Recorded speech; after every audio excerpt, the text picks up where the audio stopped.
18 years ago. I died in a car accident while saving my entire family. I left behind only my wife, Sophia, to raise our daughter all by herself. I loved her more than my own life. To return to my wife and daughter. I even wagered with the gods, willing to pay the cruelest price in exchange for resurrection. Yet when I came back, I walked straight into her wedding with Makoto. I rushed forward to acknowledge her.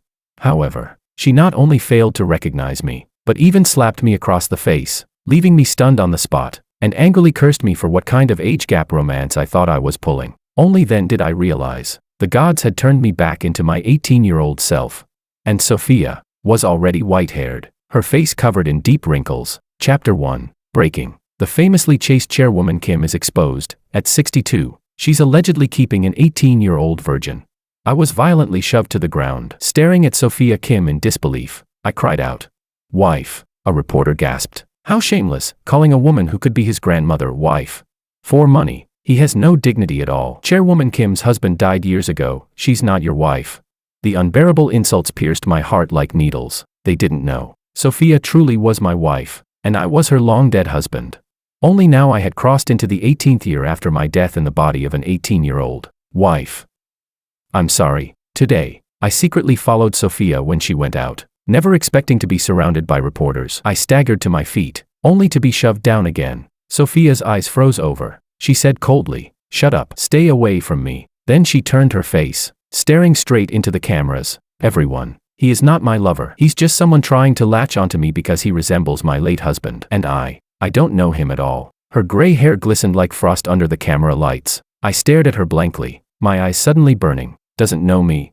At 9, she walked me to school. At 18, she followed me to the countryside. At 22, she married me. From childhood sweethearts to 40 years together, the woman who had accompanied me my entire life actually said she didn't know me at all, but it was clearly her who, after my death, lost her mind, fell into severe depression, and said that as long as she could see me again, she would be willing to pay any price. Hearing her countless prayers, I begged the gods to let me return, even trading the cruelest price for it. 18 years ago, I died in a car accident saving my family. I left behind Sophia, our daughter, and a newborn grandson. I spent my life doing good deeds. After death, I ascended to the heavens. But Sophia's obsession was too deep. I could hear her voice at all times. At first, she prayed to every god and Buddha, wishing for fate in the next life. Later, she grew increasingly desperate, seeking shamans and mystics to bring me back from the dead. Unable to bear it, I went to plead with the gods, asking to return to the mortal world to see my wife one last time.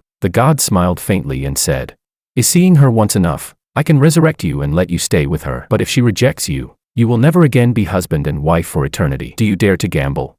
I didn't hesitate. Sophia loved me with her life. After more than 40 years together, there was no way she would reject me. But the moment I returned, I ran into her wedding. The groom had white hair, his brows and eyes resembling mine by 70%, and my wife had already become an elderly woman nearing the end of her years. My daughter, Jasmine, had gone from a reckless 22-year-old to a calm and capable corporate elite. Only then did I realize, 18 years had already passed in the human world. My appearance was like a fire, burning away all celebration. The groom, Makoto, was so shocked that he fainted on the spot. Sophia did not rush into my arms in joyful tears as I had imagined. Instead, her expression turned heavy. My daughter lost control and screamed at me. "We finally managed to build a new life without you. Why did you come back?"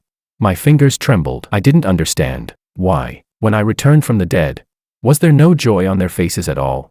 "Wife, daughter, can we continue being a family?" "Okay." With reddened eyes, I reached out to hug Sophia, but she shoved me away. While I stood frozen, my daughter dragged me in front of a mirror. "Look at yourself now. How are we supposed to be a family?" Only then did I finally realize in horror. I had returned to being 18 years old, and at that moment, I finally understood the god's faint smile and the cruelty of that wager. A sharp slap landed across my face. I was knocked to the ground, and before I could react, a group of people swarmed me, raining down punches and kicks. "You trash who seduces rich older women. You're only 18. Chairwoman Kim's daughter could be your mother. Her grandson is from your generation. How do you even have the nerve to cling to her?" In pain, I curled up instinctively and looked toward Sophia outside the crowd, but she turned her gaze away indifferently and left quickly under the escort of her bodyguards, as if I were some kind of plague. A sharp, stabbing pain pierced my chest. "So this is how much the current Sophia hates me." A sneer sounded nearby. TCH, you're only 18, you and chairwoman Kim are completely incompatible. Wake up already. Yeah, incompatible. I really should wake up. After all, I had already persisted for an entire month, and Sophia hadn't given me a single kind look. After I ruined the wedding, my daughter told me about Makoto. Makoto Ito was a renowned psychologist, yet he could never truly cure Sophia's illness. In the end, by imitating me, he spent 18 years little by little helping her walk out of the shadow of losing her husband. My daughter said her mother had already fallen in love with Uncle Ito and advised me to back off while I still could, but I refused to believe Sophia would truly fall in love with a replacement. Just like before, I made her soup and bought her books, yet she didn't even glance at them. On the contrary, Makoto's terrible experimental cooking, she ate it without changing her expression. A random foxtail grass he casually picked, she treated it like a priceless treasure. Suddenly, someone kicked me hard in the head. Agony swept through my entire body, and I could no longer hold on. Everything went black. The hospital. After receiving 30 stitches, I returned home alone. As soon as I walked in, I saw Jasmine coaxing a teenage boy. Noah lifted his eyes slightly, then suddenly jumped up from the couch and pointed at me. Aren't you that gold-digging guy who tried to seduce my grandma? Do you have any shame? Why did you chase us all the way to my house? You're the same age as me. How dare you cling to my grandma? Jasmine grabbed the agitated Noah. Calm down first. Actually, he is. My nails dug deep into my palms. So, my grandson had never known about my existence. Before this, Noah had been abroad. When I wanted to see him, my wife and daughter always made excuses and avoided it. Seeing Jasmine furrow her brows over and over, unable to say the rest, I suddenly understood. My daughter couldn't bring herself to acknowledge me. But back then, Jasmine used to show me off to everyone. This is my dad. Handsome, right?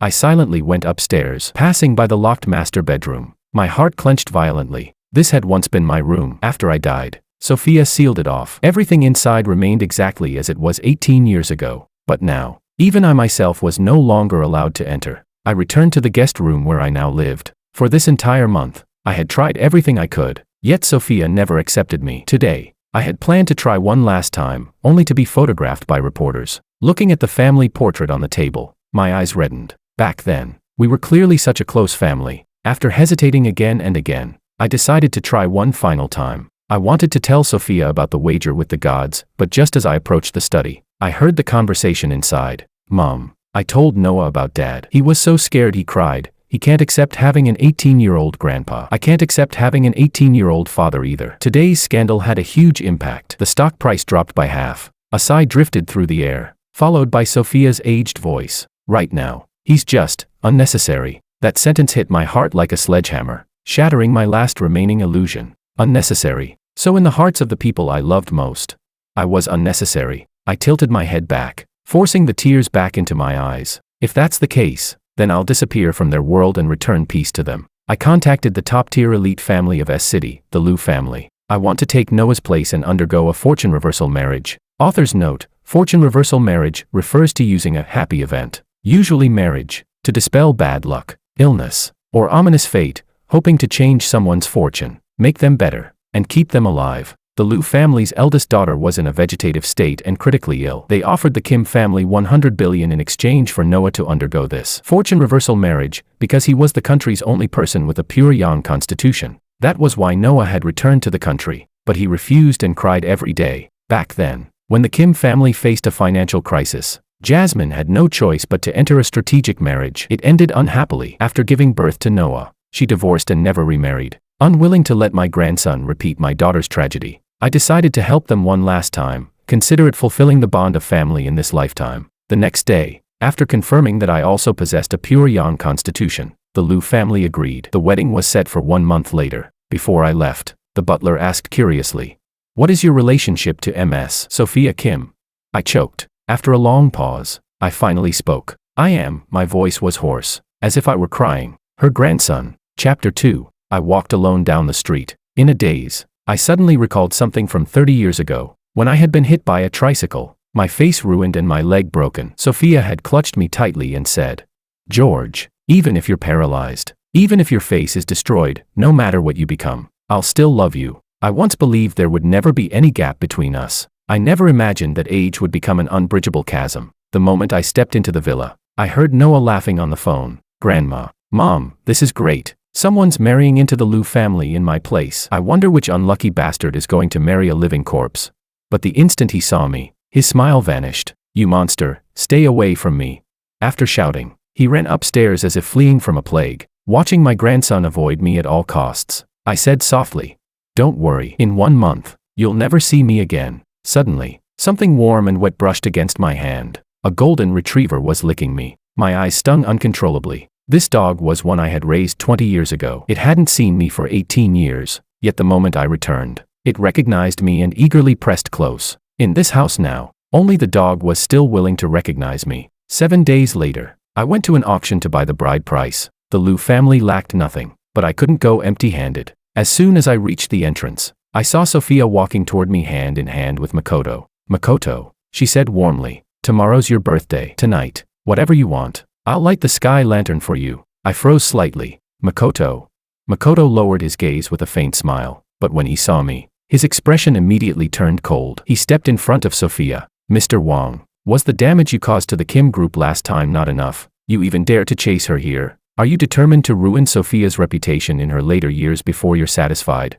"You've misunderstood. I'm here to buy the bride price." Sophia cut me off indifferently. "Makoto, let's go in. There's no need to bother with irrelevant people." Irrelevant. Those 2 words stabbed straight into my heart like needles. More than 40 years as husband and wife, and in the end, I became irrelevant. The auction had already begun when I entered. I deliberately chose a seat as far away from them as possible. The first item presented was an aquamarine brooch. Aquamarine symbolized unwavering loyalty. In the past, whenever Sophia saw this gemstone, she would always buy it and give it to me. But this time, Sophia immediately lit the sky lantern, not even giving others a chance to bid. Amid the gasps of the crowd, she pinned the brooch onto Makoto's chest. Makoto smiled sweetly. My heart clenched painfully, but soon, I let go. Makoto was her remarried husband. Sophia should be loyal to him. Wasn't that right?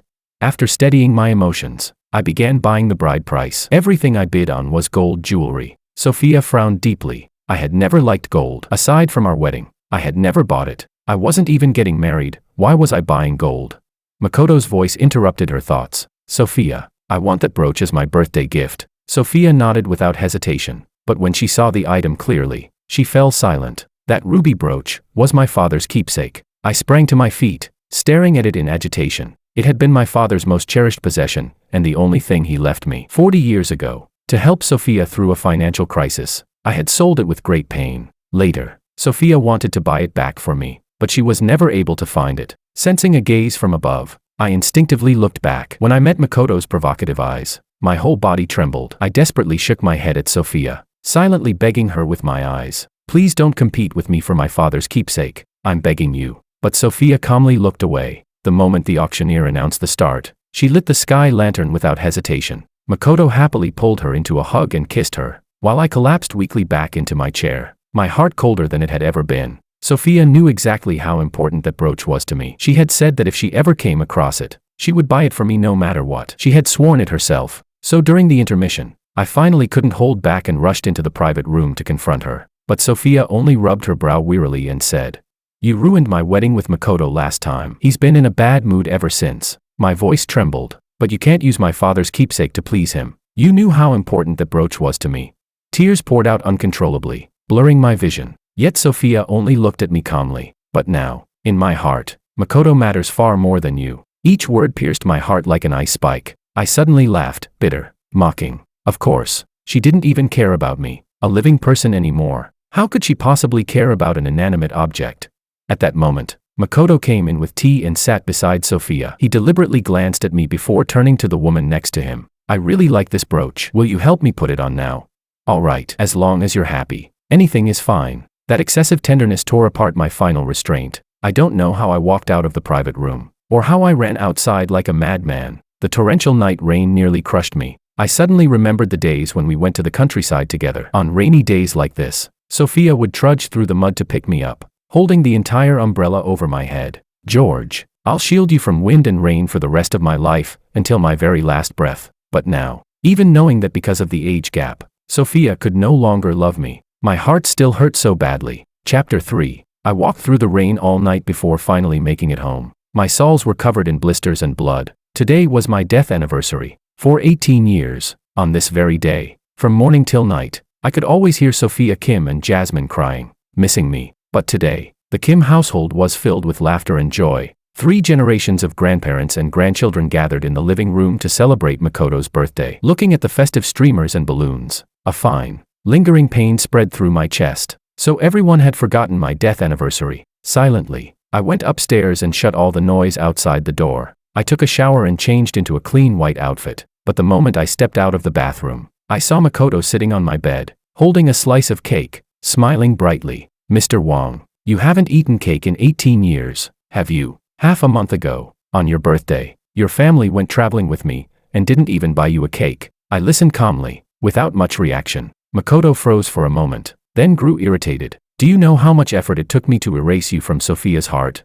I never married. I thought I'd never meet someone I truly liked in this lifetime, until Jasmine brought Sophia to see me for treatment. I fell in love at first sight with that dignified, cold, elegant woman. Back then, you had just died. Sophia completely lost the will to live. She slit her wrists, swallowed spoons again and again, determined to follow you in death. I couldn't bear to see her like that, so I used electrotherapy to erase you from her memory. Yet even when her whole body was burned and scorched, she still screamed your name. What happened after that? Jasmine already told you. I imitated you to enter her heart. It took me a full 18 years. I was naturally reserved and restrained, yet I had to learn your passionate, flamboyant way of loving. Do you know how painful that was for me? But I was willing, because I love Sophia. But why? Why did you come back just after she finally agreed to marry me? What right do you have to come back and steal the happiness I fought so hard for?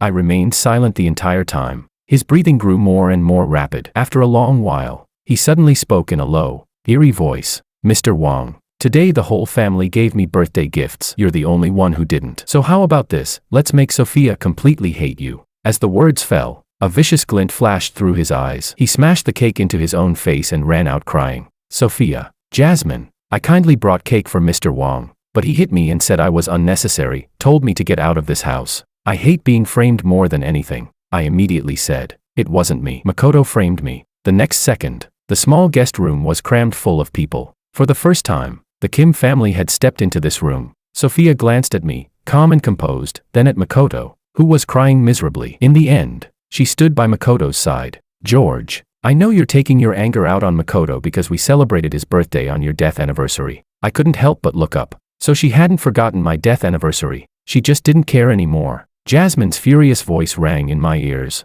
Let me tell you, we all remember your death anniversary. It's just that a dead man's day is not as important as Uncle Ito's birthday. After a pause, she continued. That's right. In our hearts, you're already dead. You died 18 years ago. My heart spasmed painfully. I instinctively looked at Sophia. She fell silent for a moment, then spoke coldly. Jasmine is right. Now, we only want Makoto as family. We don't need you anymore. So stop targeting Makoto. You're the unnecessary one here. The one who should leave is you. Even though I had overheard words like this before, hearing them to my face still hurt so badly it felt suffocating, as if my heart had been stabbed clean through. All the grievance and pain I had bottled up for so long finally exploded. I couldn't help but demand an answer. Sophia, if you think I'm unnecessary, why did you look for shamans and mystics everywhere to bring me back from the dead? Why did you try anything at all? As long as there was even a sliver of hope, even drawing blood from your heart with syringes. If I hadn't seen how far gone you were, if I hadn't been unable to bear watching you destroy yourself, why would I ever have come back?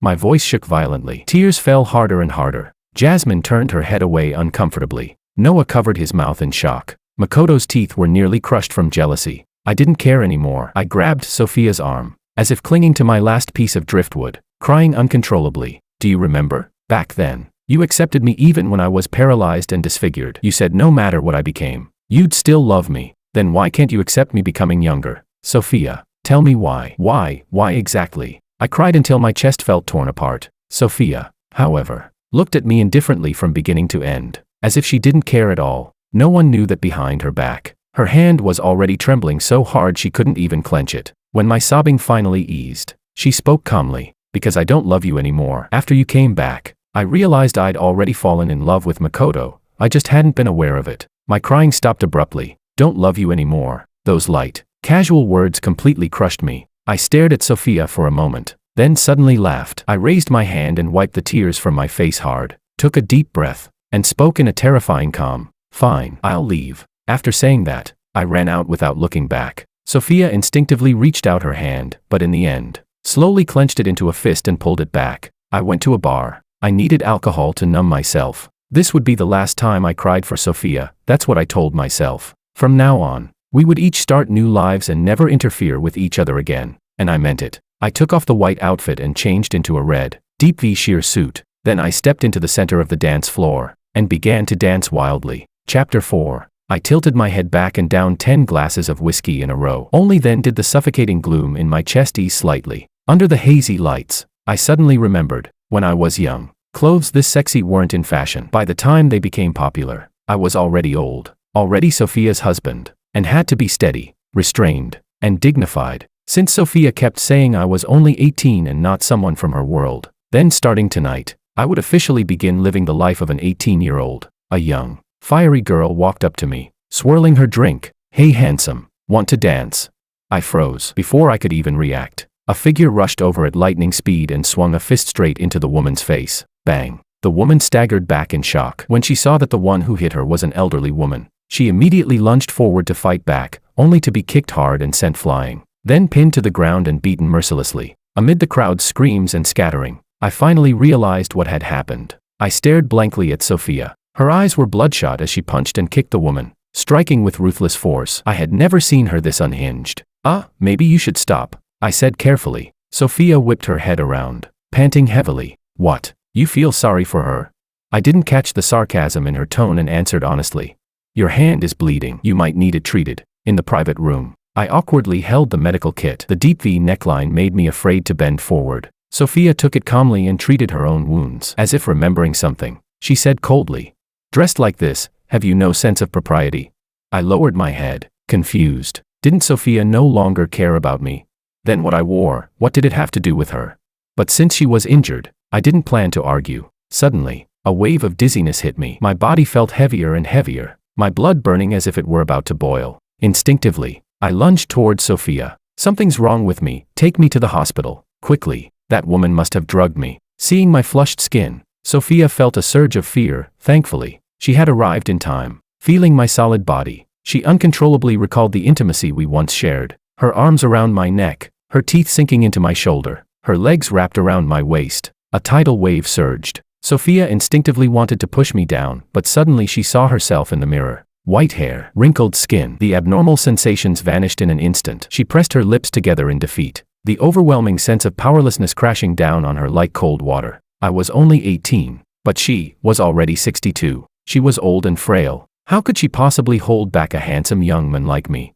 Sophia pried my fingers off one by one and silently left. Her hunched back looked especially ironic and desolate. After the burning heat passed, my consciousness gradually returned, and the alcohol wore off halfway. With my head splitting in pain, I vaguely remembered that Sophia seemed to have come by earlier, but for some reason, she left without saying a word. Maybe she had just passed by. Maybe she left because she hated me too much. I shook my head and laughed bitterly, then called an ambulance. Before it arrived, Jasmine showed up first. I froze. "How did you know I was here?" Jasmine glared at me and didn't answer. I figured, just like Sophia, she probably happened to pass by too. My daughter took me to the hospital. By the time we got home, it was already dawn. The moment I touched the bed, I fell into a deep sleep, only to be jolted awake by a violent kick against the door. Jasmine stormed in and smashed her phone against me. "You had to go to a bar last night and look for women just to piss my mom off. Take a look at what people are saying about me online now. Are you satisfied?" Rubbing my eyes, I looked over, and my eyes flew open. I was trending again. The headline said I was Jasmine's lover, that after failing to seduce her mother, I turned around and seduced her daughter. In the photos, my hair was a mess. I was wearing a sexy sheer suit, and Jasmine was supporting me as she helped me into a car. Ambiguous beyond explanation. "I'm sorry, daughter." "What's the point of saying sorry?" Jasmine roared like she'd lost her mind, completely unlike the composed CEO she usually was. "You walking disaster. You ruined my mother's reputation in her old age, and now you're destroying mine too. Why did you have to come back and ruin our lives?"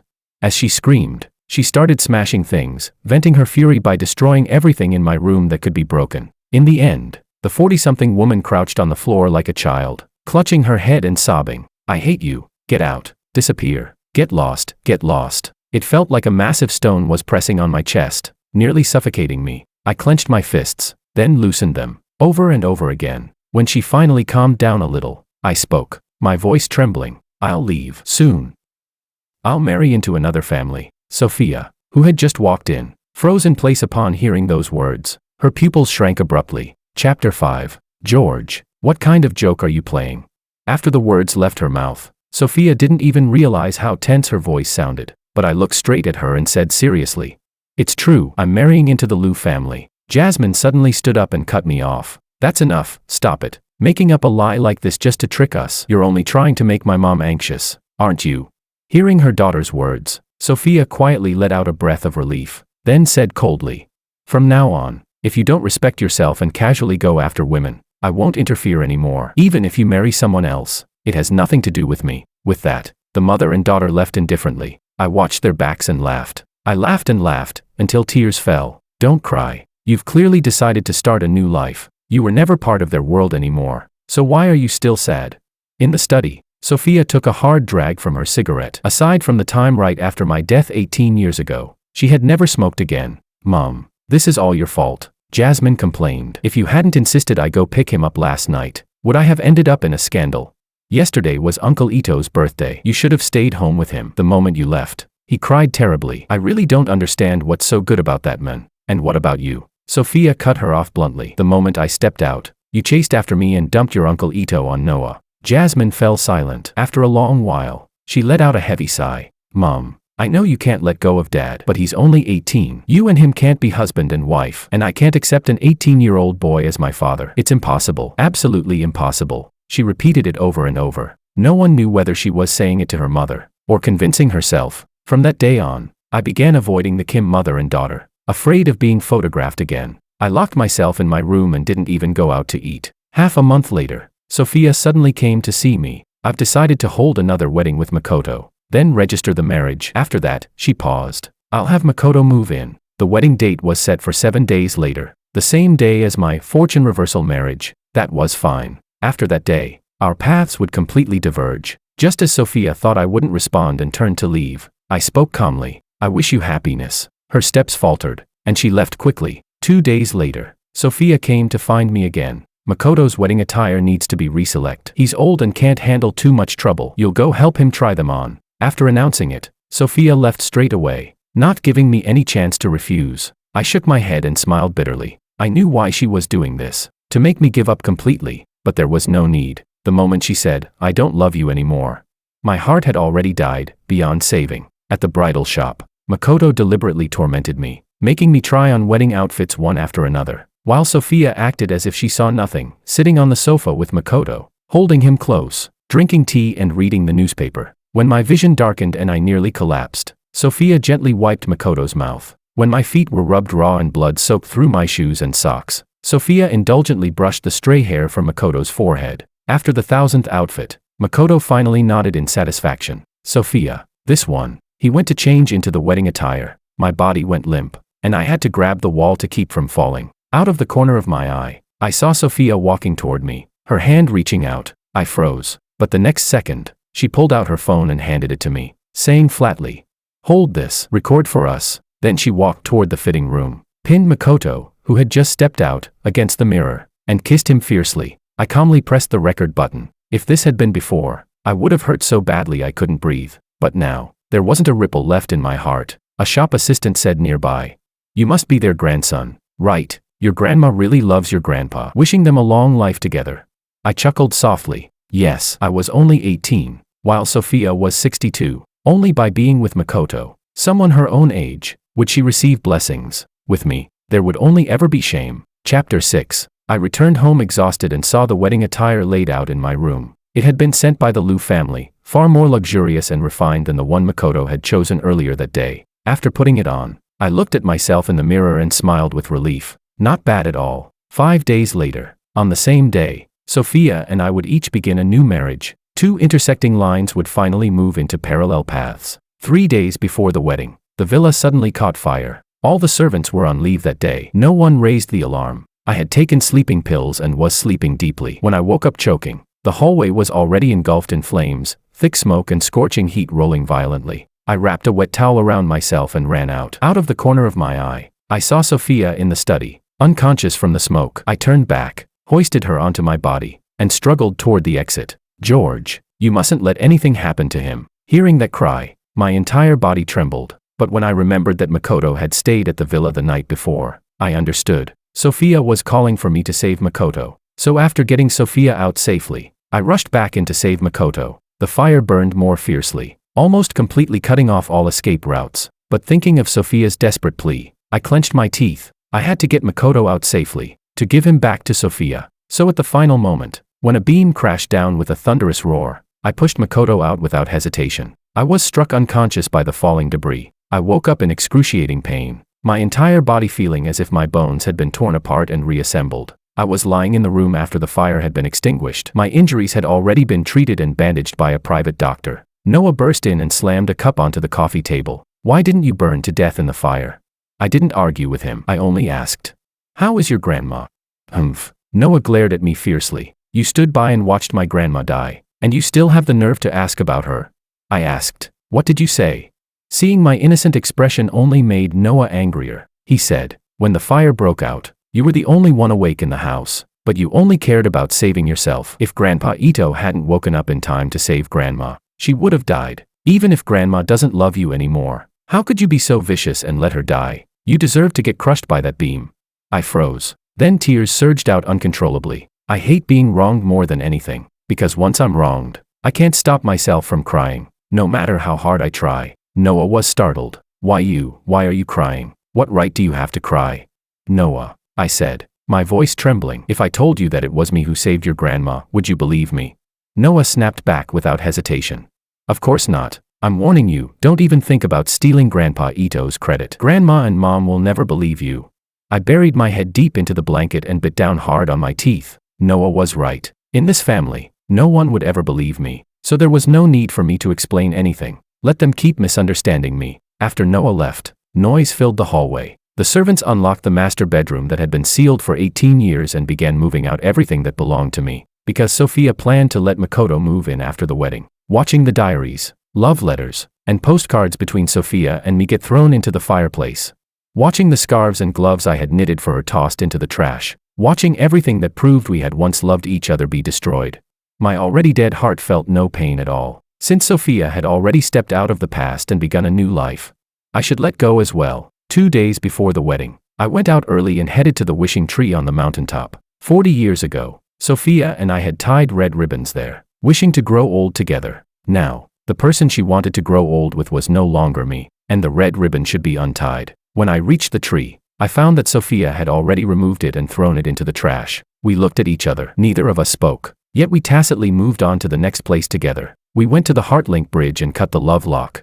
We went to Lover's Park and chopped down the phoenix tree. Finally, we went to the cemetery. On the gravestone was a 40-year-old version of me, hair already graying, yet eyes bright and alive. Standing before the grave, I was 18, handsome and youthful, yet my eyes were completely empty. Sophia placed a bouquet of chrysanthemums. Her voice was old and hoarse. "The day after tomorrow, I'm remarrying George. Goodbye. Let's be husband and wife again in the next life." It was unclear whether she was speaking to the gravestone or to the person standing beside her, but she didn't know. There would be no next life for us. I silently looked at her. The day after tomorrow, we would each go on our respective honeymoons. The matter of the wager with the gods no longer needed to be mentioned. In the early hours of the morning, inside the study, Sophia smoked one cigarette after another. Suddenly, Noah stumbled in, panic-stricken. "Grandma. Yesterday Grandpa cried so badly that I couldn't bear it. So I went to investigate, and I found out the one who really saved you was him. Grandpa Ito was the one who took credit for it." Chapter 7. Noah thought that after he said those words, his grandmother would be as shocked as he was, but Sophia remained unmoved, or rather, she had already known the truth. Sure enough, she spoke hoarsely.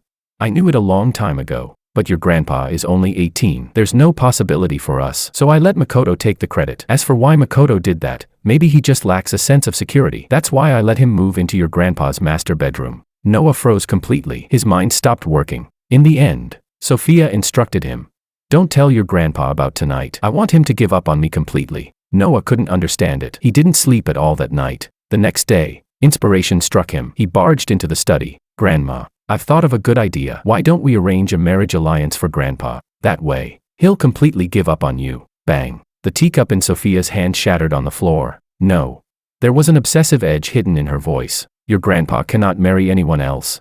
Noah was confused and was just about to ask why when Jasmine walked in with a dark expression. "Mom," He's causing trouble again and ruining your wedding with Uncle Ito. This time it's extremely outrageous. He openly said online that he's your long-dead husband.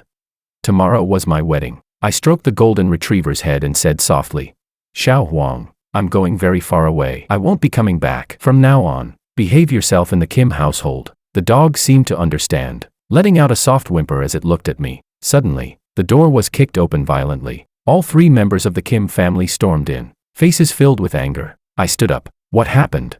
I knew that if there wasn't a problem, they would never come looking for me. But the next second, without a word, Sophia raised her hand and slapped me hard. You actually tried to use public opinion to force me to marry you. How despicable. My face was knocked to the side, blood seeping from the corner of my mouth. This was the first time Sophia had ever hit me. I asked, what are you talking about? It wasn't me. Jasmine shoved the trending news in front of me, then pushed me hard and scolded me. Who else but you would post this online? My mom is marrying Uncle Ito tomorrow. How dare you still harbor delusions about her? She didn't hold back at all. My head slammed into the bedside cabinet, blood pouring down. A trace of hesitation flashed through Noah's eyes, but he still spoke coldly.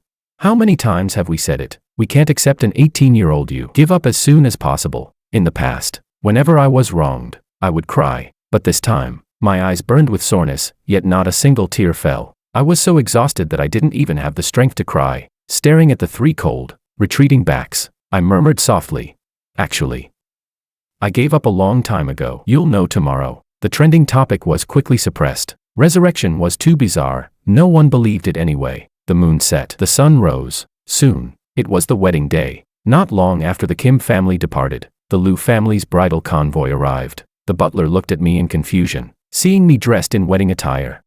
Where are you going?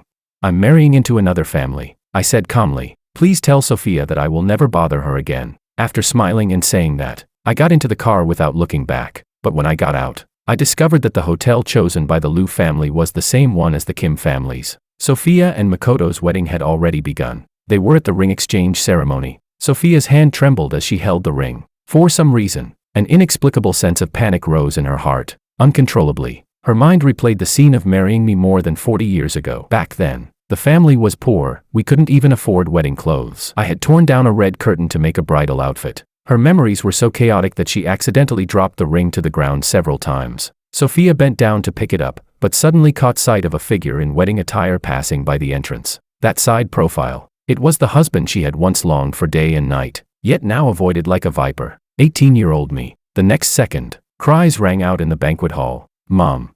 Grandma. Where are you going?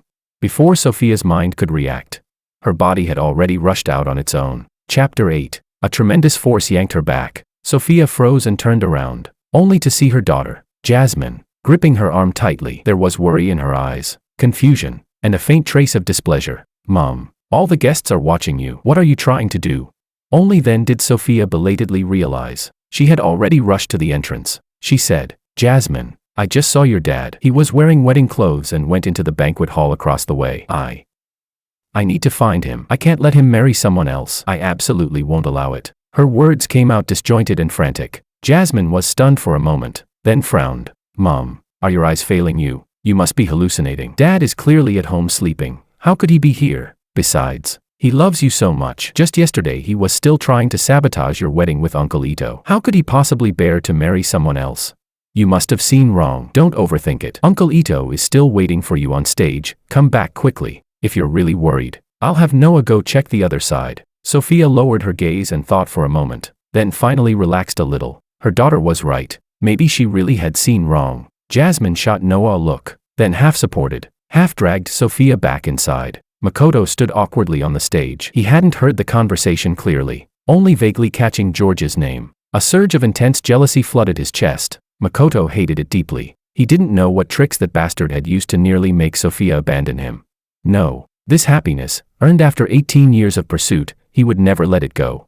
Makoto stepped forward and held Sophia's arm, saying pitifully, You scared me to death. You suddenly ran out just now. I thought you didn't want me anymore. Sophia frowned, looking at Makoto's pitiful expression. She felt no tenderness at all, only an inexplicable sense of irritation. Even though he tried so hard to imitate George, some things still revealed his true nature. For example, right now, George would never have said something so humble and insecure. Suddenly, Sophia thought of something. Ever since George came back to life, He had followed behind her so humbly, begging her to spare him a glance. That cautious, self-effacing, was completely unlike him. A fine, sharp pain pierced her heart. Her chest felt inexplicably heavy. Seeing her marry someone else today, George must be in unbearable pain right now. But there was no choice. After all, he was only 18. Her daughter's shout snapped Sophia out of her thoughts. Mom, the officiant has asked you several times already, why aren't you answering? Uncle Ito and everyone else are waiting for you. Makoto Ito hurriedly smoothed things over. Jasmine, your mom might just be too tired lately. I'm fine. He then turned to the officiant. Sir, please continue. The officiant cleared his throat and asked loudly. Ms. Kim, are you willing to marry Mr. Ito, whether in poverty or wealth? At that moment, Noah came stumbling in. Breathless, Sophia's slightly parted lips froze. She stared straight at Noah. Quick, tell Grandma. Is the groom in the banquet hall across the way, your grandpa? Chapter 9. Makoto froze for a moment, then was overcome with wild joy. George was marrying someone else. From now on, Sophia would belong to him completely. Noah lowered his eyes, hesitating. The person over there. Earlier, his mother had told him to go check the other banquet hall. He really had seen Grandpa there, which scared him badly. He'd rushed back, intending to tell Grandma, but seeing the ceremony about to be completed on stage, he hesitated. Ever since he could remember, Grandpa Ito had always been the one accompanying their family. Subconsciously, he had already accepted Grandpa Ito as family. As for that 18-year-old biological grandfather, maybe it was better if he left. Let him stay far away from Grandma and Mom. After all, both Grandma and Mom hated him. So Noah said. No. He looked up. It's not Grandpa. Jasmine's tightly clenched hand slowly relaxed. She smiled at Sophia. Mom, see, I told you, you saw wrong. How could Dad possibly marry someone else? Sophia let out a long breath, finally reassured. Makoto, however, looked disappointed, unable to hide his frustration. In the end, the wedding was completed amid everyone's hidden thoughts. By the time they got home, night had already fallen completely. Makoto was grinning from ear to ear. Sophia, can I move into the master bedroom tonight? Jasmine laughed beside him. Uncle Ito, do you even need to ask? From now on, you're the man of the house. Noah, hurry and move Grandpa Ito's things upstairs. No. Sophia cut her off sharply. The master bedroom belongs to George. Makoto, you'll continue staying in the guest room. Everyone froze. Makoto's eyes reddened with jealousy, but Sophia gave no one a chance to question her. She went straight upstairs. She knocked on George's door. Today was her wedding. George must be in a bad mood. She felt she should come comfort him, but after knocking for a long time, there was no response. Sophia frowned. The unease in her heart grew stronger and stronger. She suddenly pushed the door open. The room was empty, spotless and immaculate. The quilt folded neatly. The yarn ball George kept by the bed. The books on the desk. Everything related to him was gone, as if he had never lived there at all. Her heart pounded wildly. Sophia panicked and ran downstairs. Jasmine, your dad is gone. Did he never come back at all? Were the past 2 months just a dream I had? Tell me now. She collapsed in the living room. Her aged voice trembled with sobs, suddenly fragile and helpless like a child. Jasmine was stunned too, beginning to wonder whether she and her mother had both hallucinated. Had they shared a 2-month-long dream? The butler hesitated for a long time before finally speaking up. Madam, miss, it wasn't a dream. Mr. Wang really did come back. It's just that this morning, he married into another family. Buzz. Sophia's head exploded. It was as if she had been struck by lightning. She fell heavily to the ground, her head bleeding, but she ignored the pain and stared at the butler in trembling disbelief. Why you? What did you say? Did George bribe you to lie to me? It must be that. He loves me so much. How could he bear to marry someone else? She muttered to herself, then suddenly laughed. She said, he must be angry that I married Makoto. There's no way he'd really marry someone else. But the butler's words shattered her illusion. Madam, Mr. Wang left wearing wedding attire with the bridal convoy. I heard the driver say the banquet venue was the same one where you got married. Didn't you run into him? Sophia's mind went completely blank. Suddenly, she remembered the figure she had seen that morning. So it really had been George. Noah shrank back, lowering his head and trying to slip away. But a stern voice rang out, carrying surging anger. Noah, how dare you lie to me? Sensing the tension, Makoto tactfully went upstairs. Sophia was furious right now. It was better to avoid her for the moment. Anyway, George was gone. He could finally be at ease. Noah didn't dare make a sound, wishing he could bury his head into the ground. He didn't understand. Why was Grandma reacting so strongly? Hadn't she always treated Grandpa like a plague? Hated him deeply. Now that Grandpa was gone, shouldn't she be happy? Jasmine stepped in front of her son protectively and said unhappily, Mom, why are you scolding Noah? This was all Dad's scheme. Yesterday he failed to stir up public opinion. So today he deliberately showed up at your wedding with Uncle Ito wearing wedding clothes. Noah didn't tell you, didn't let you fall for it. You should be thanking Noah instead. Sophia's eyes were filled with confusion. Was George doing it on purpose? She wanted to believe what her daughter said, but uncontrollably. She remembered what George had said half a month ago. After Jasmine had smashed his room. I'll leave soon. I'll marry into another family. Back then, she had thought he was joking. But now, she didn't dare think further. Jasmine continued persuading her. Mom, stop worrying. When Dad sees that no one cares, he'll definitely come back obediently tomorrow. Don't worry, he can't live without us. Tonight is your wedding night with Uncle Ito. Don't waste your time on Dad. Sophia shook her head. She didn't dare gamble anymore. Even if there was only a 1 in 10,000 chance that George would leave, she couldn't accept it. She had to find him as soon as possible. Assistant Wu, go check Mr. Wang's whereabouts. Chairwoman Kim, didn't Mr. Wang come home with you? Anger flared in Sophia's chest. I'm talking about George. Go check, now. The assistant was confused. Hadn't Chairwoman Kim stopped caring about Mr. Wang long ago? Still, he obeyed. 10 minutes later, he called back in panic. Chairwoman Kim, this is bad. Mr. Wang, he's gone to the Liu family for a fortune reversal marriage. Chapter 10. Everyone froze. The air pressure in the living room dropped to freezing point in an instant. Jasmine was the first to react, shaking with shock. She cried out, Dad, he actually left.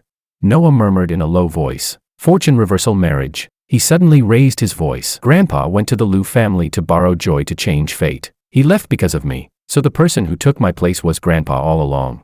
As for Sophia, she didn't know whether to cry or laugh. She stood there stiffly, like a statue. George really had left, but he had done it to help the Kim family. She never imagined that after the way they had all treated him, he would still love this family so deeply, even sacrificing himself for Noah. I'm sorry, George. Sophia clawed at her hair in a daze, tears streaming down uncontrollably. 40 years ago, when they got married, she had sworn she would never let George suffer. Yet all these years with her, George had shouldered the household chores and managed the company, suffering nonstop. Later, he even died in a car accident while saving the whole family. He had never lived a single good day. In fact, on the day George was resurrected, after the initial shock, she had desperately wanted to throw herself into his arms. But her daughter interrupted first, saying she couldn't accept having an 18-year-old father. Taking her daughter's feelings and her own reputation into account, she finally withdrew the hand she had stretched out halfway. These past 2 months, she had been cold to George while forcing him to give up. She was also torturing herself, yet she kept telling herself that for the greater good,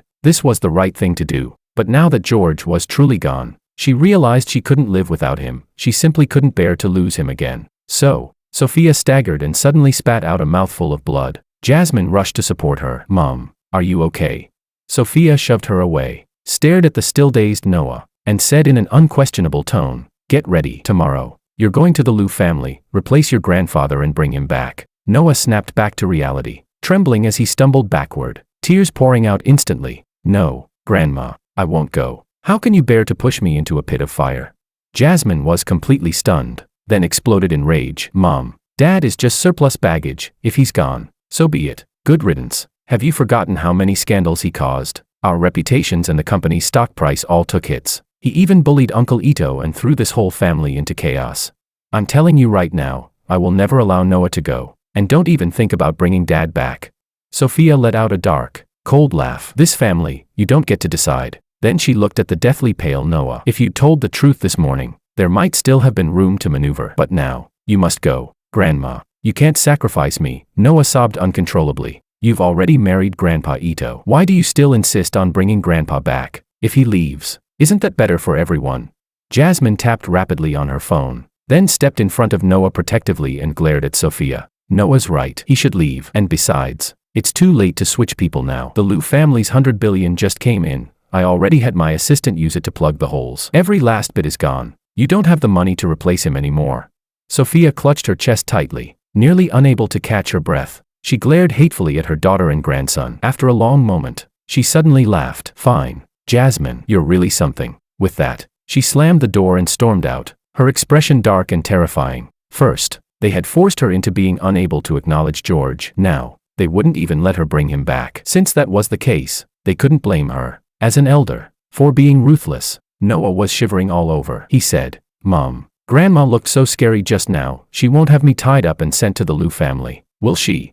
Jasmine was uneasy too. This was the first time she had directly confronted her mother. Still, she comforted her son. Don't worry, this is over. With Mom here, I won't let you go borrow joy to change fate for some vegetative patient. She might not like Noah's father, but she genuinely loved her son. She cursed her mother inwardly for going too far, actually trying to sacrifice her grandson for George. She would never allow it. Back in his room, Noah didn't dare sleep. He immediately bought a plane ticket, preparing to flee the country. He absolutely could not go to the Liu family to do such superstitious nonsense, because he had someone he loved. A year ago, he had accidentally fallen into the Jing River. A woman jumped in to save him. He fell in love with her, and in this lifetime, he would marry no one but her. Jasmine also didn't sleep well all night. The next day, when she went to the company with dark circles under her eyes, she noticed the employees looking at her strangely. When she reached the top floor, she discovered that her mother had stripped her of her CEO position, and that 100 billion had all been taken back by her mother. In the chairman's office, Sophia gave a low command to Assistant Wu. Contact the Liu family for me. Tell them I'll have Noah tied up and sent over immediately. I don't even need the 100 billion back, as long as George is returned. They can name any condition they want. Jasmine kicked the door open violently. Mom, if you dare do this, I'll hate you for the rest of my life. Noah will never forgive you either. Sophia replied indifferently. It doesn't matter. I only want George back. As for descendants like you, I stopped wanting you a long time ago. If you hadn't blocked me back then, how would I have been unable to acknowledge George? You were the ones who forced him away. Hearing her mother dump all the blame on them, Jasmine's fury exploded. She said, you were the one who chose to be cold to him. No one forced you. You were the one publicly flaunting affection with Uncle Ito. Did I hold a knife to your throat and make you do that? You, Sophia slapped her daughter hard across the face and raised her hand to strike again. When the assistant stumbled in, Chairwoman Kim, the Liu family refused. Chairman Liu said that Mr. George arrived just yesterday, and Miss Liu woke up immediately. The two of them fell in love at first sight, and this morning, they already left on their honeymoon. Chapter 11. On the private jet, Willow tucked a blanket around me and asked softly, is the air conditioning temperature okay? Do you want me to adjust it?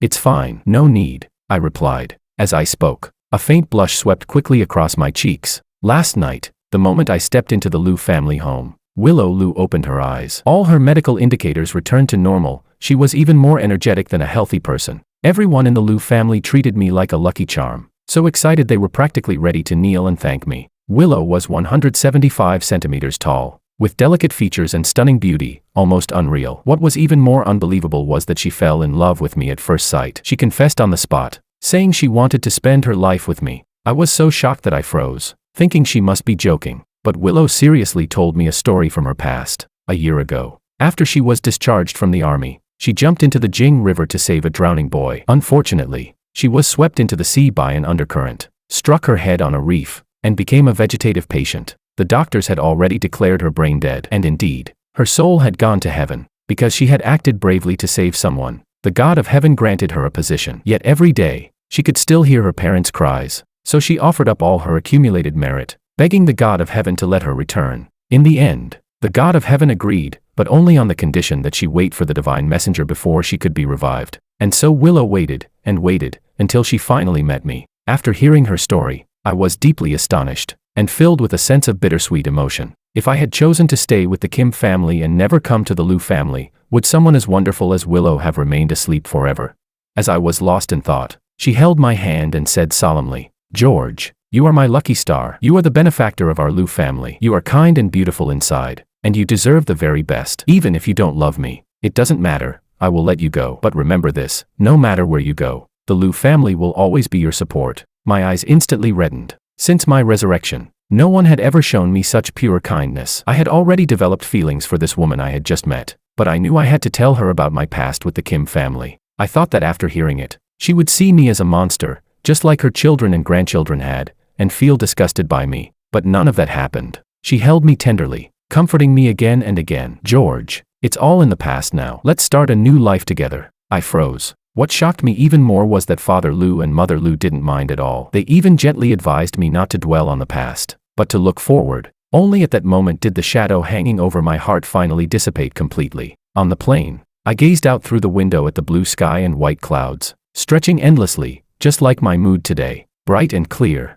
Willow held my hand and said, George, you're only 18. The future holds infinite possibilities. You can build your own career, pursue your passions. There's so much you can do. Her slender hand was soft and warm, the warmth traveling all the way to my heart. I smiled openly. In my previous life, I had revolved entirely around Sophia and truly neglected my own growth. She was right, being resurrected was equivalent to being reborn. This life had nothing to do with the last one. Before, I had resented the God of heaven countless times, wondering why I had been turned into an 18-year-old. But now, I felt nothing but gratitude. Youth meant endless possibilities. It meant I could live a life completely different from my previous one. I took the initiative to interlace my fingers with hers. Looking at the gentle profile of the woman beside me, I made a vow in my heart. From this moment on, I would completely forget the past and walk toward a new life. Chapter 12. Not long after George left, Sophia arrived at the Liu family with an astronomical contract. She didn't believe in so-called love at first sight. She and George had shared decades of history. How could he possibly fall in love with someone else overnight? This had to be the Liu family's way of driving up the price. So she decided to concede 50% of the profits from all 100 billion level projects and was even willing to become a downstream partner of the Liu family. Although the Kim family couldn't compare to the Liu family's century-old legacy, decades of accumulation were still more than enough to help the Liu family crush every competitor in S-City. Sophia couldn't think of a single reason why the Liu family would refuse. Yet Chairman Liu didn't even glance at the contract. He pushed it back calmly and said lightly, "George is our family, not a commodity for trade. Besides, my daughter loves George. I will never sell him." Sophia clenched her fists tightly. Having dominated the business world for decades, she had long mastered the art of hiding her emotions, but just now, she had almost lost control of her temper. "Chairman Liu," she forced out an ugly smile, even the muscles at the corners of her mouth trembling. "You and your daughter may not know this, but although George looks 18, he is actually my husband, resurrected after death." "I know." Before she could finish, Chairman Liu interrupted calmly. "My daughter knows as well." This time, Sophia was completely stunned. She couldn't understand why Chairman Liu was so composed. Shouldn't he see George as a monster and be so disgusted that he'd want to push him away? "Chairwoman Kim, since George has been reborn, it's equivalent to living a second life. Everything between you belongs to his previous life and has no bearing on his current one." Those words struck Sophia's mind like a thunderbolt from a clear sky. That's right. After George's rebirth, it was like becoming a new person. He could choose to rekindle his past with her, or he could choose a brand new beginning. But she couldn't accept that. She said, "Chairman Liu, George and I loved each other for decades. What he promised your daughter was just a moment of spite toward me. Once he cools down, he'll definitely return to my side. Is that so?" Chairman Liu raised an eyebrow with mild interest. "If George is willing to go back, the Liu family will never stop him." Hearing Chairman Liu relent, Sophia finally let out a breath of relief. When she left, she deliberately straightened her back, standing tall. Chairman Liu, however, let out a mocking laugh. "After everything your Kim family did to George, you still expect him to go back? And where does your confidence come from, that he'd abandon my beautiful daughter just to return to an old, wretched woman like you?" Kim family villa. Makoto stretched lazily and pushed open the door, only to find the house completely empty. Last night, after he came in, he went straight to shower. He was so exhausted that he fell asleep in the bathtub. Vaguely, he heard the three members of the Kim family having a fierce argument, but by the time he came out, it was already over. So he had no idea what had happened, but he didn't care much. As long as George was gone, he had nothing to fear. "Butler, where's breakfast? Why hasn't it been brought to my room yet?" The butler frowned and went upstairs. Makoto imitated George in every way, but unlike the gentleman's natural warmth, he relied on his status as a highly educated elite and looked down on workers from the bottom of his heart. He also put on airs in front of the Kim family, acting pretentious to the extreme. The butler had always despised Makoto, yet the Kim family treated him like a treasure. Makoto cut into his fried egg with knife and fork and asked casually, "What happened last night?" The butler replied flatly. After Madam learned that Mr. Wang had gone to the Liu family, she regretted it deeply and wanted to send young Master Noah in exchange for bringing Sir back. Clang! The knife slipped from Makoto's hand and fell to the floor, cutting the top of his foot, but he didn't even bother to stop the bleeding. He grabbed his phone and rushed out. He was jealous to the point of madness. Why? After everything he had done, did Sophia still love George? He arranged to meet a reporter by the artificial lake. Handing over a thick stack of photos, he spoke the most vicious words in the gentlest tone. 100 million. This time, you must blow it up big. Not only write about how shamelessly he seduced the Kim family's mother and daughter, but also write that he went clubbing and slept around with women. Makoto ground his teeth, his face twisting until wrinkles piled together. This time, he would make sure George could never make a comeback. Not only would he never return to the Kim family, but the Liu family would be forced to kick him out as well. What he didn't notice was that not far away, Sophia was standing there, and she had heard everything. Chapter 13. Sophia immediately recognized the reporter. It was the very same one who had surrounded George a month ago and beaten him the most viciously. She quietly followed them. The reporter was lowering her head, counting the check with delight, grinning from ear to ear, when suddenly a figure blocked her view, annoyed. She looked up, then froze stiff. Kim. Chairman Kim.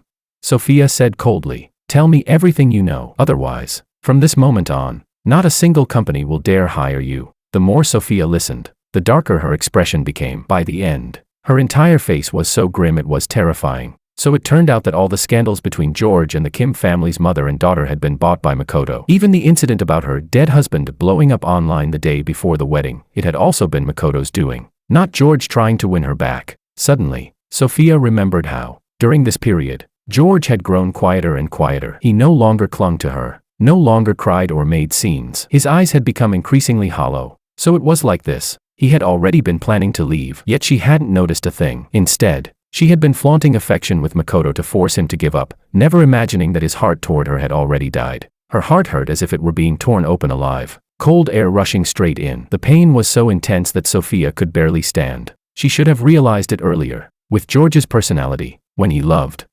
fiercely and openly. When he stopped loving, he let go cleanly. He was stubborn and proud. How could he keep entangling himself endlessly? Especially after she had clearly told him she didn't love him anymore. How ridiculous. She had been deceiving herself all along. On the other side, at the Kim family home, Makoto returned in high spirits. When he saw Jasmine, he cautiously brought it up. "Jasmine, now that I'm married to Sophia, it doesn't seem appropriate for me to keep living in the guest room. What do you think? Can I move into the master bedroom?" Jasmine rubbed her temples. The Liu family had rejected her mother, and Noah no longer needed to go borrow joy to change fate. Maybe once her mother calmed down, she would just continue living her life with Uncle Ito. Thinking this, Jasmine made the decision on her own. "Of course you can. My mom won't have any objections." Last time she was just in a bad mood. So Makoto began directing the servants to move his things into the master bedroom. Halfway through, Sophia came back. When she saw what the servants were doing, her face instantly darkened. "What are you doing? Who gave you permission to enter the master bedroom without authorization?" "Mom, it was me." Jasmine cut in. "You and Uncle Ito are legally married. He's the man of the house. He should be living there." But Sophia didn't even look at her. She stopped the servants and gave a cold, stern order. "Move everything back out the way it was brought in. Throw all these things outside." Makoto poked his head out, stunned. "Sophia, what do you mean by this? Are you kicking me out?"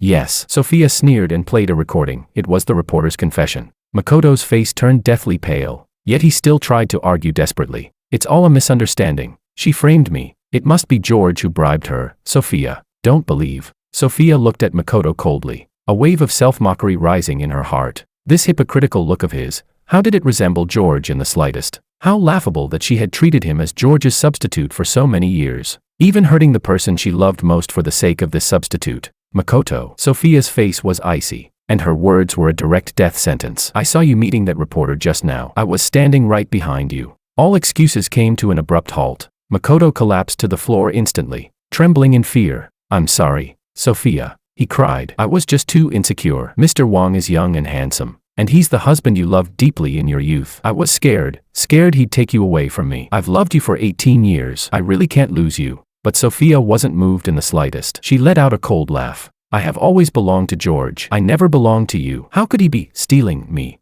Makoto shook his head frantically, tears dropping heavily one after another. "I don't believe it. Sophia, you treated me so well for 18 years. I don't believe you never loved me at all." Sophia replied calmly. "That was because you looked like George." The sobbing stopped abruptly. Makoto stared at her in a daze, his heart feeling as if it were being sliced apart. 18 years. He had thought that, at the very least, he held some place in Sophia's heart. But looking into the woman's icy, frost-cold eyes, no matter how much he wanted to deceive himself, he had to admit it. Sophia had never loved him, not even a little. Jasmine rushed forward and helped Makoto up. "Mom, Uncle Ito is your lifesaver. How can you treat him like this?"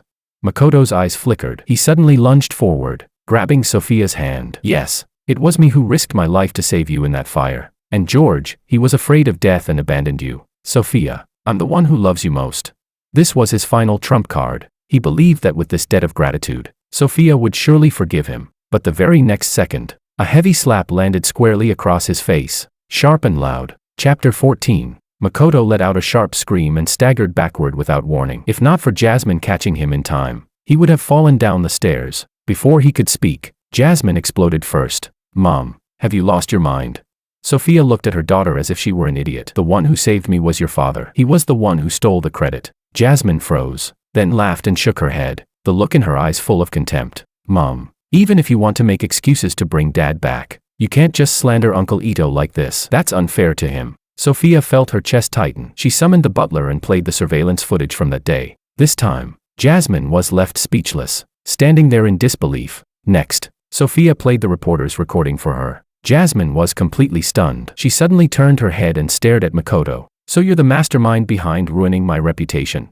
Makoto shrank back in fear. Jasmine's gaze was terrifying, as if it could kill. Makoto licked his lips. I'm sorry, Jasmine. Listen to my explanation. Jasmine raised her hand and shoved him down the stairs, saying viciously, I don't want to hear your lies. You knew reputation mattered most to me, yet you still dared to do that. My mom is right. You're not worthy of stepping into my family. Someone come. Throw this bastard, along with all his things, out of the neighborhood. With her bottom line crossed, Jasmine was like a cat with its fur blown up, baring her claws at Makoto, just like she once did to George. When Sophia went downstairs, Makoto, lying in a pool of blood, reached out and grabbed the hem of her pants. Please, don't drive me away. I stayed with you for 18 years, after all. Sophia coldly shook him off, her voice cruel and devoid of any warmth. If it weren't for the fact that you once treated my illness, just for bullying my husband alone, I would have made sure you were ruined and sent to prison. Seeing that begging Sophia was useless, Makoto turned to Jasmine. Jasmine, I was wrong. I shouldn't have used you to scheme against your father. Please forgive Uncle Ito this once. Let's keep being a family. Jasmine was still furious. She stepped on his hand and ground it down hard, only lifting her foot after crushing his finger bones. After the shrill screams stopped, Jasmine said coldly, Get lost. From now on, every time I see you, I'll beat you. Makoto lay helplessly in the pool of blood, then was mercilessly thrown out onto the street. He couldn't understand it. After driving George away, shouldn't he have been pampered by the Kim family? Why was everyone trying to throw him out?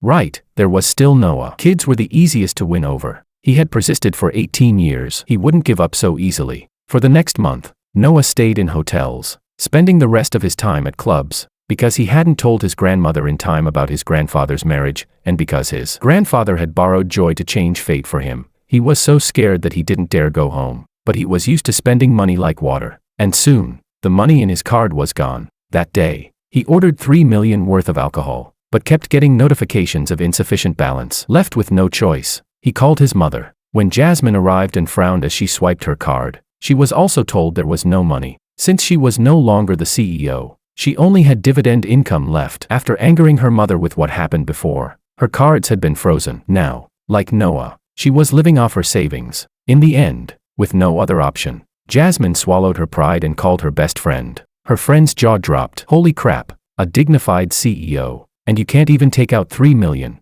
Hitting a sore spot, Jasmine's face darkened, but she still had to explain what had been happening in the Kim family lately. She had bottled it up for too long. She needed to vent. The more her friend listened, the more serious her expression became. By the end, she smacked Jasmine on the head. You're an idiot. My mom found a substitute too, just like yours. But I hate that stepdad, no matter how similar he looks. He's not my dad. If my dad died and came back to life, I'd be over the moon. I wouldn't care if he was a young guy or an old man. I'd cherish him with everything I have and never let him suffer even a bit. Jasmine froze, shocked by her friend's reaction. She suddenly remembered how, back then, she had damaged her kidney while drag racing. George hadn't hesitated for a second before donating one of his kidneys to her. And another time, when she was harassed by a group of drunk men, George happened to pass by. He grabbed a wooden stick and charged in. By the end of the fight, splinters had pierced his palm, and his right hand was nearly crippled. To this day, it still ached unbearably whenever it rained. Her father had been so good to her, and had suffered so much. Her friend was right. Since everything had started over, she should have protected her father and spared him from all that suffering again. But what had she done? She despised him, resisted him, pushed him farther and farther away, until she forced him to leave. As a daughter, she truly deserved to die for it. After seeing her friend off, Jasmine sat there numbly for the entire night. The next day, when Noah sobered up, she grabbed him and took him home. Let's go. We're going to apologize to your grandma, and then, together, beg your grandpa to come home. Noah was a bit dazed by his mother's sudden change, but he had wanted to go home for a long time. He was just afraid of his grandmother. With his mother giving him an out, of course he took it. Still, he couldn't help asking, Mom, After the way we treated Grandpa, will he really come back? Jasmine answered without hesitation. He will. You have no idea how much your grandpa loves us. Chapter 15. 2 months later. Iceland Airport. I carried Willow, her body limp and boneless, onto the plane. My face was so red it felt like it was on fire, because just moments ago, Willow had bitten my ear and whispered, "George, which round last night felt the best?" I had originally planned for us to take things slow, to let our feelings develop gradually. But 2 months ago, on the very night our plane landed, we ended up in bed together, and once it started, there was no stopping it. From that point on, she developed a taste for it and clung to me every single day. Just last night, Willow pestered me for 10 rounds. We didn't fall asleep until 4 in the morning. I suddenly realized that the last time I'd been this intense was more than 40 years ago, with Sophia. Now, when that name crossed my mind, I could face it calmly. My heart felt completely still. The Sophia of today was, to me, no different from a stranger. I could only sigh inwardly. Young women really are something else. After lying down on the bed in the plane, she leaned over again, her slender fingers tracing circles on my chest. "Come on. Tell me, which time?" "The 7th, I answered casually. She immediately flashed a seductive smile. "Husband, do you want it again right now?"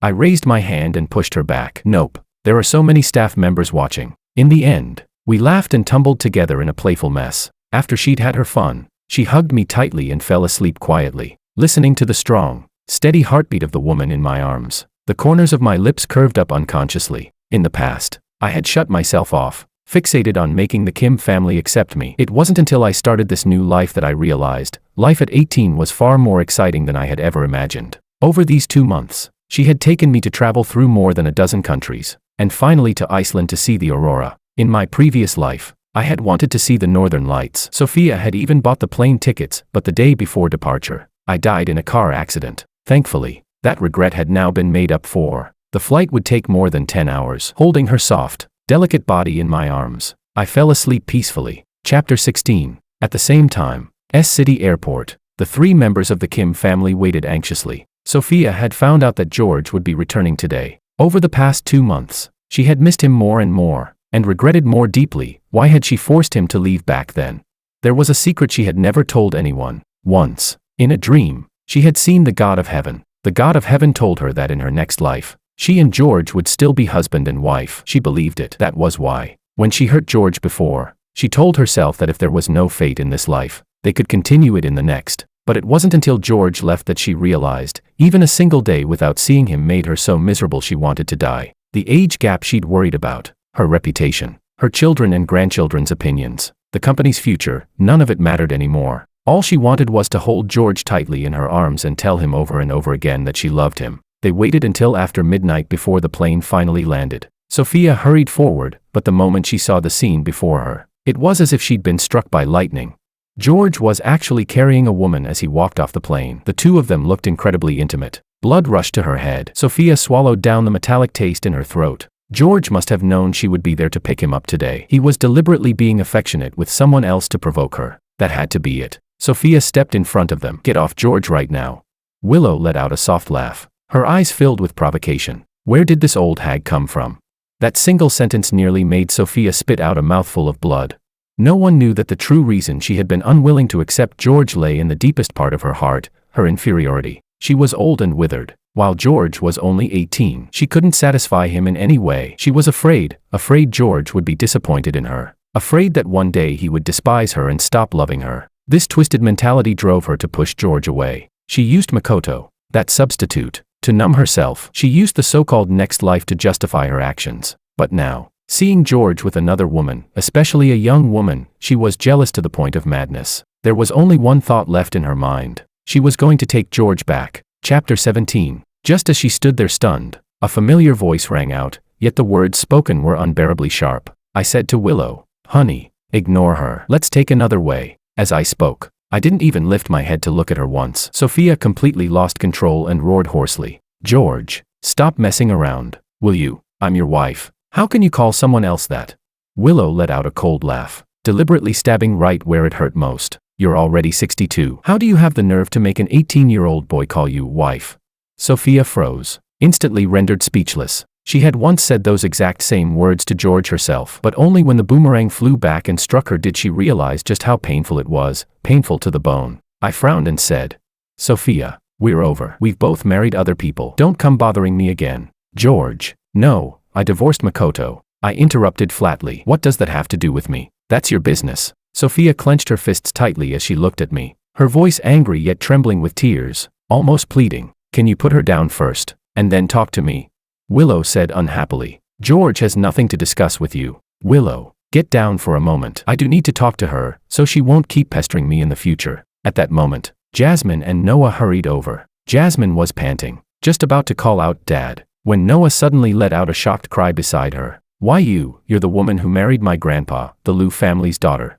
Willow Liu frowned. Is there a problem? Noah was on the verge of tears. He said, don't you recognize me anymore?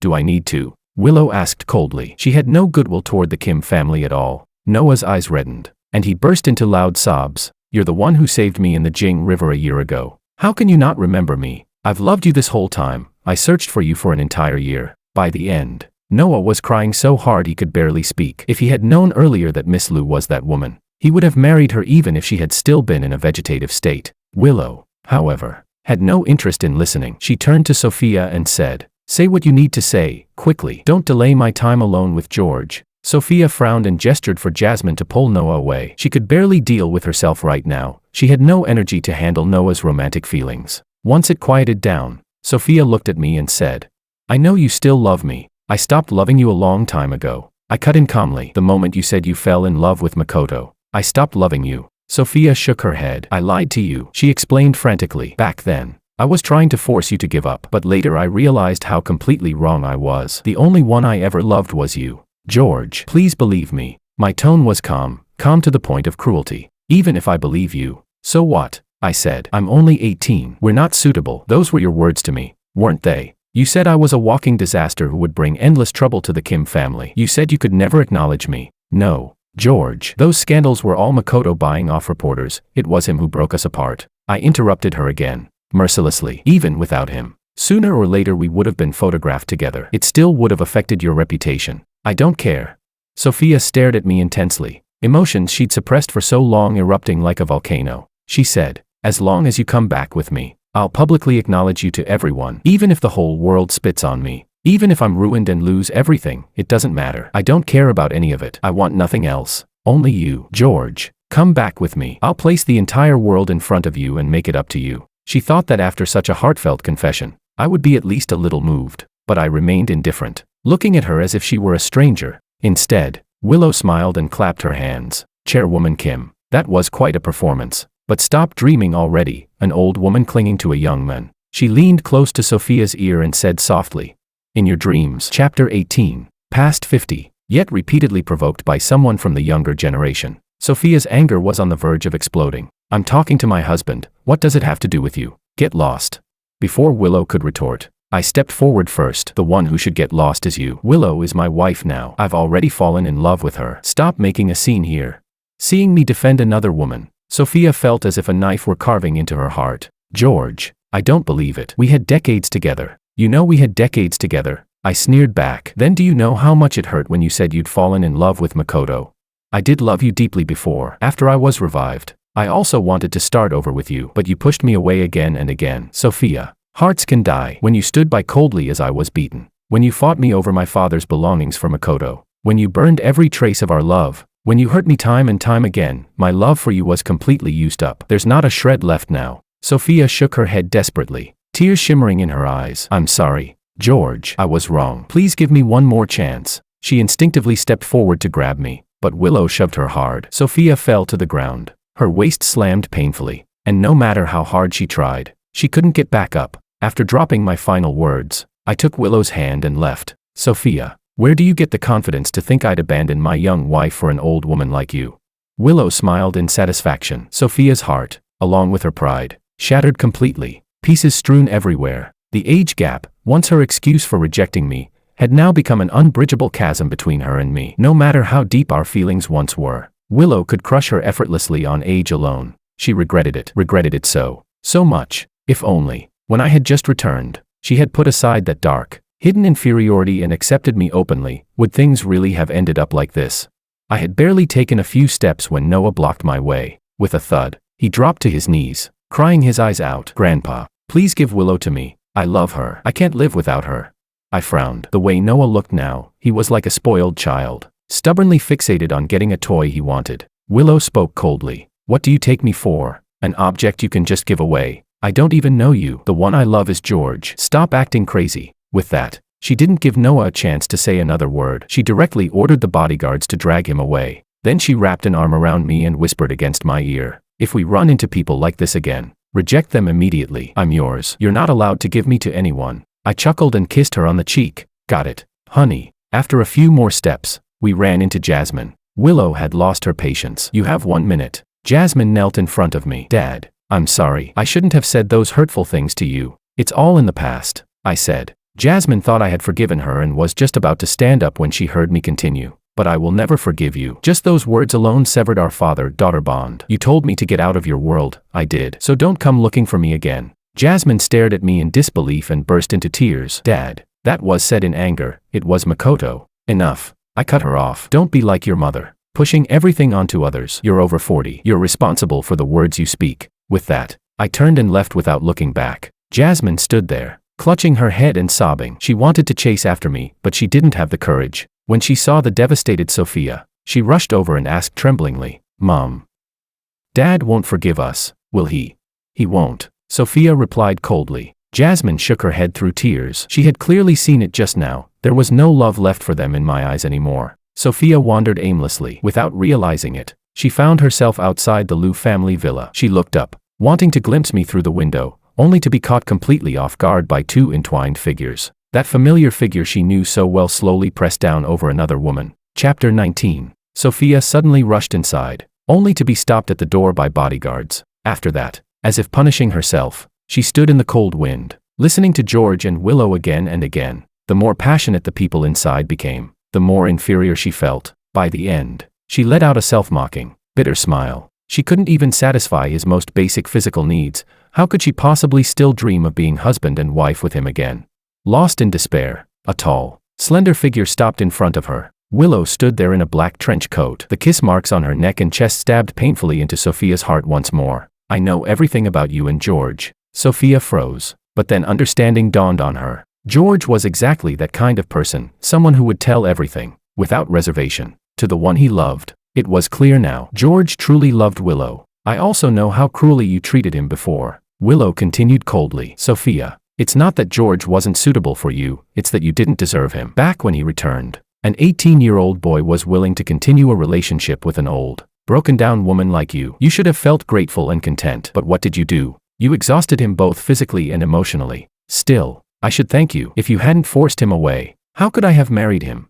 After delivering her provocation, Willow suddenly grew serious. George has already forgotten the past and started a new life. If you truly want to repent, then stop appearing in front of him and reopening those wounds. Sophia lowered her head weakly. She didn't even have the courage to meet Willow's eyes. From that day on, Sophia completely collapsed. She drank herself senseless every day, and in just half a year, she drank herself into stomach cancer. She handed the company entirely over to Jasmine, who became so busy she was overwhelmed. On top of that, her son cried and made scenes every day, demanding that she get Willow for him. For the first time, Jasmine felt that her son was unbearably willful and childish. After losing a 100 billion project, she finally slapped him hard. Noah ran out crying, disappearing without a trace, but she had no energy to chase after him. Makoto went looking for Noah, hoping Noah could help him see Sophia one last time. Noah flatly refused. He desperately wanted his grandmother to win George back, then Willow would belong to him. Makoto suddenly thought of something. Taking advantage of Noah being drunk,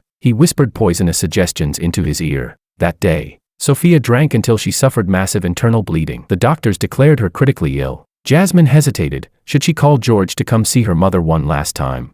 Then, unexpectedly, she ran into me at the hospital, where I had come to accompany Willow for a prenatal checkup. Swallowing her pride, she begged me to go, and to her surprise, I agreed. Willow waited outside the room unhappily. When Sophia saw me, she thought she was hallucinating. She tried to reach out to hug me, but she didn't even have the strength to lift her hand. In the end, she gave up and said weakly, George, in this life, I wronged you. In the next life, let us be husband and wife again. I replied, there is no next life, Sophia. Not in this life, not in any lifetime. She smiled bitterly, assuming I said that only because I hated her too much. But I said seriously, before I returned, I made a wager with the God of heaven. If he rejected me in this life, then we would never be husband and wife again for all eternity. I thought the outcome was obvious, but I paused. I lost the bet. Sophia widened her eyes, struggling to sit up in agitation.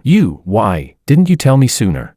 I said softly. I wanted to tell you countless times, but you never gave me a chance to get close to you. The last time was when I heard you tell Jasmine that I was surplus baggage. After that, I felt there was no need to say anything anymore. She suddenly remembered that day, an utterly ordinary day. Yet it was the day she lost her chance to remain my wife forever. Never in her life had she felt regret like this. She hated herself so much she wanted to kill the woman she had been back then. Tears streamed uncontrollably down her face. The heart monitor let out a piercing alarm. At last, Sophia collapsed helplessly onto the bed and breathed her last. She died with her eyes open. I raised my hand and gently closed them for her. Rest in peace. All the love and hatred I once felt for that woman vanished completely at the moment of her death. I pushed the door open and said to Willow, "Let's go. She's dead." Behind me came Jasmine's heartrending cries. I didn't turn back, but just as we reached the hospital entrance, a speeding car came barreling straight toward me. Under the blinding headlights, I saw clearly, it was Noah. Noah gripped the steering wheel tightly, accelerating like a madman. He regretted not going to the Liu family. That happiness should have been his. It was all George's fault for stealing Willow from him. Willow shoved me aside, pulling me out of the way, but Noah spun the wheel and accelerated again. At the critical moment, Jasmine rushed over and took the fatal blow for me. Both her legs were crushed clean off at the roots, yet she lifted her head and smiled. "Dad, can you forgive me now?" When Noah sobered up and realized what he had done, he was so terrified that he took his own life. After learning that Makoto had incited Noah to commit murder, Jasmine sent Makoto to prison, hiring lawyers to ensure he was sentenced to life imprisonment. After settling everything, she transferred the Kim Corporation to me, then renounced the secular world and became a nun. 1 year later, Willow and I welcomed our children into the world, a set of twins, a boy and a girl. I gently kissed Willow on the cheek and said, "I will love you and our children forever." Outside the window, the dark clouds dispersed, leaving a clear, bright sky, just like the life that awaited me from now on.